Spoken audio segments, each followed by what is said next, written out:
Okay, so now that we have our data points plotted for our scatter diagram and realizing that there's a quadratic relationship between the two variables, we're now going to find a quadratic regression or a quadratic equation of best fit.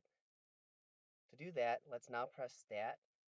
We'll arrow over to the Calc column and we'll scroll down to option 5 where it says Quad Reg, short for quadratic regression. Go ahead and press Enter. And if you have a TI-83 or a TI-84 with an older software, you're probably not seeing the screen. Instead, you're probably brought back to the home screen, in which case you'll press Enter.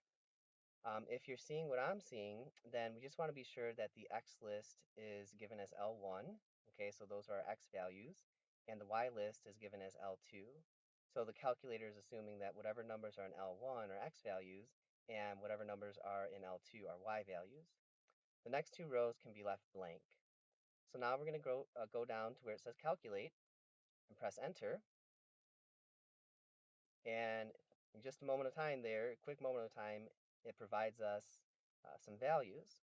Okay, notice in the top row, it's assuming that we'll write our quadratic function in standard form, ax squared plus bx plus c. And the next three rows are those particular values based on the data in the table. Okay, so based on the data in the table, the number going in front of x squared, is roughly negative 0.5471 to 4 decimal places. The value going in front of x is roughly 31.19. And then the trailing number, the number without any x's, is roughly negative 342.2177. You'll notice in the last row that you have an r squared value, and there's no row with just an r value like we were seeing when doing linear regression.